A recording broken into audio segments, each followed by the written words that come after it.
Look, I don't want to be a half-blood. Being a half-blood is dangerous and scary. Most of the time, you die in painful, nasty ways because of it. My name is Percy Jackson. I'm 12 years old. Until a few months ago, I was a student at Yancey Academy, a private school for troubled kids in upstate New York. Am I a troubled kid? Yeah, you could say that. Things started going bad last May when our 6th grade class took a field trip to the Metropolitan Museum of Art to look at ancient Greek and Roman stuff. Our Latin teacher, Mr. Brunner, was leading the trip. He was the only teacher who didn't put me to sleep thanks to his stories, jokes, and awesome collection of Roman armor and weapons. I had hoped the trip wouldn't be that bad. At least, I hoped I wouldn't get expelled. Boy, was I wrong. You see, bad things happen to me on field trips. Like at my 5th grade school when we went to the Saratoga battlefield, I had this accident with a Revolutionary War cannon. I wasn't aiming for the school bus, but of course I got expelled anyway. And a similar thing happened at my 4th grade school where I hit the wrong lever and my class took an unexpected swim at a behind the scenes tour at the Marine World Shark Pool. And the time before that? You get the idea. This trip, I was determined to be good. During the ride into the city, I put up with Nancy Boverfit, the freckly red-haired kleptomaniac girl, hitting Grover, my best friend, with chunks of peanut butter and ketchup sandwich. Grover was an easy target. He was scrawny, cried when he got frustrated, and was most likely held back a few grades since he's the only 6th grader with acne and the start of a wispy beard on his chin. And on top of all that, he was crippled. He had no excusing him from PE for the rest of his life because he had a muscular disease in his legs. He walked like every step hurt him, but you shouldn't let that fool you. You should have seen him run when it was enchilada day in the cafeteria. Anyway, Nancy was throwing what's a sandwich that stuck in his hair, and she knew that I couldn't do anything since I was already on probation.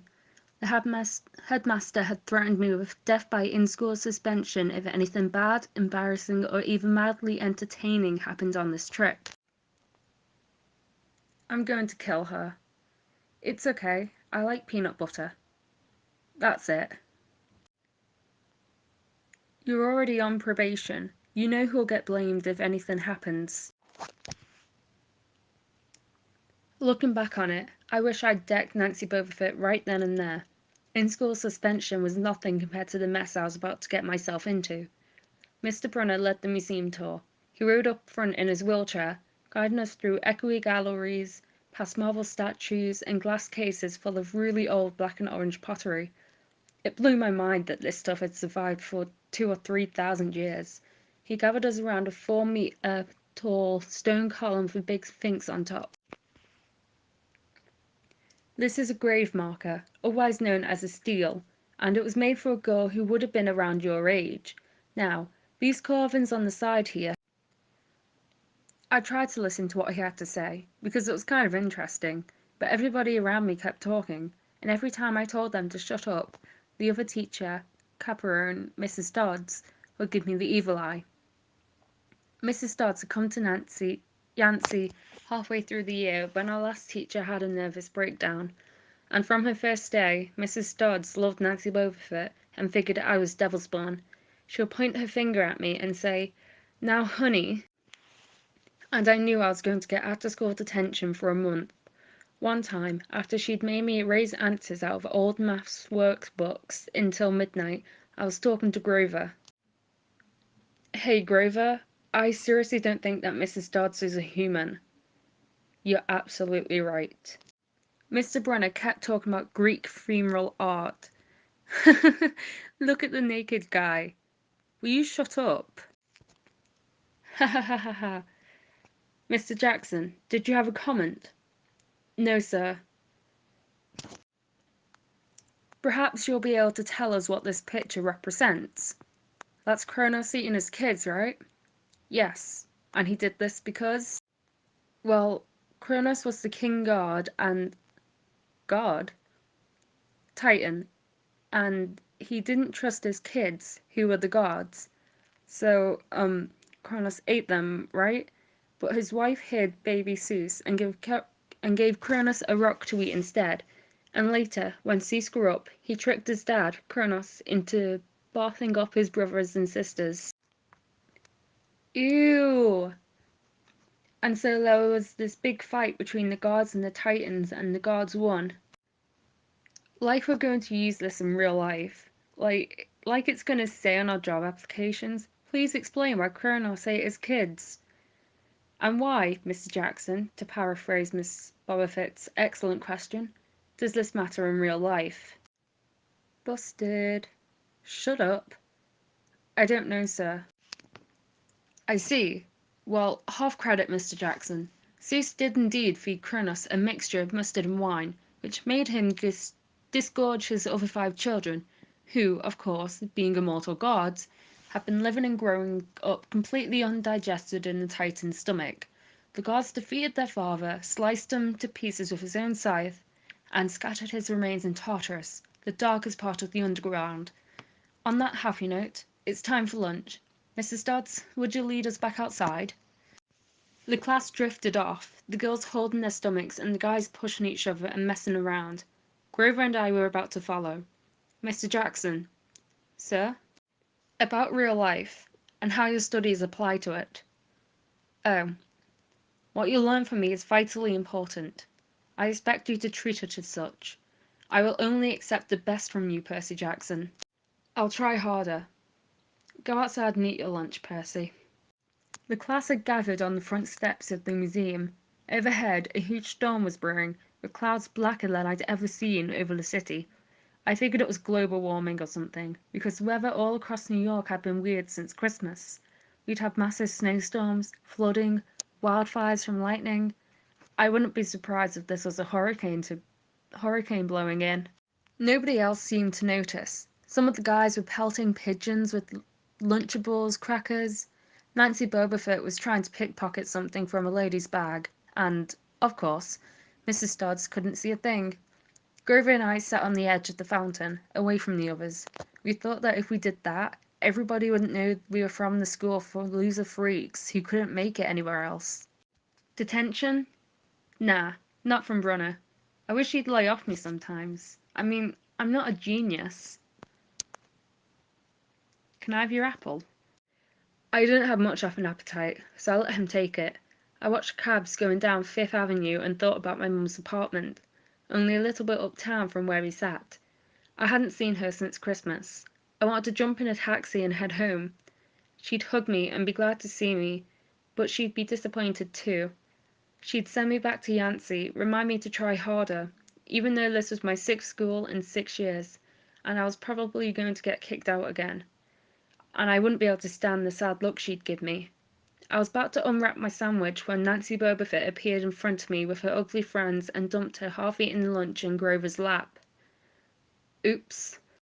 I tried to stay cool, but I was so mad my mind went blank. A wave roared in my ears. I don't remember touching her, but the next thing I knew, Nancy was sitting on her butt in the fountain. Percy pushed me! Did you see? The water. Like it grabbed her. I didn't know what they were talking about. All I knew was that I was in trouble again. As soon as Mrs. Dodds was sure poor little Nancy was okay, promising to get her a new shirt at the museum gift shop, she turned on me. There was a triumphant fire in her eyes, as if I'd done something she'd been waiting for all semester. Now, honey, I know, a month of raising textbooks. Come with me. Wait, it was me, I pushed her. I don't think so, Mr. Underwood. But you will stay here.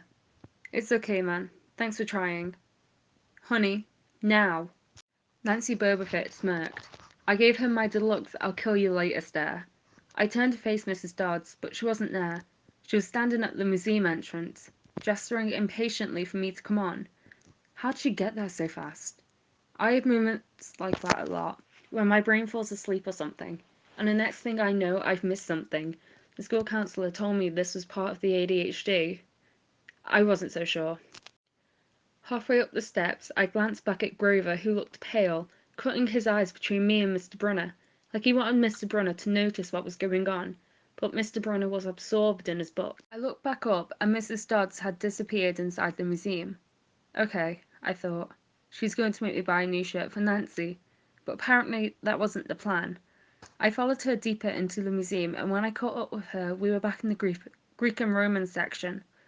The gallery was empty except for Mrs. Dodds and I. Mrs. Dodds stood with her arms crossed in front of a big marble frieze of the Greek gods. "You've been giving us problems, honey." "Yes, ma'am." "Did you think you would get away with it?" I'll try harder, ma'am." "We are not fools, Percy Jackson. It was only a matter of time before we found you out. Confess, and you will suffer less pain." I didn't know what she was talking about. All I could think of was that the teachers must have found the stash of illegal candy I'd been selling out of my dorm room. Or maybe they'd realized I'd got my essay on Tom Sawyer from the internet without reading the book and were going to take my grade away. Or worse, make me read the book. "Well?" "Ma'am, I don't. Your time is up." Then the weirdest thing happened. Her eyes started to glow, her fingers turned into talons, her jacket melted into large leathery wings. She wasn't human. She was a shriveled hag with bat wings, claws, and mouthful of yellow fangs, and she was about to slice me to ribbons. Then things got weirder. Mr. Brunner wheeled his chair into the doorway of the gallery, holding a pen in his hand. "What ho, Percy!" "Die, honey." Sss. I was alone. There was a pen in my hand. Nobody was there but me. Had I imagined the whole thing? I went back outside and noticed it had started to rain. "I hope Mrs. Kerr whipped your butt." "Who?" "Our teacher. Duh."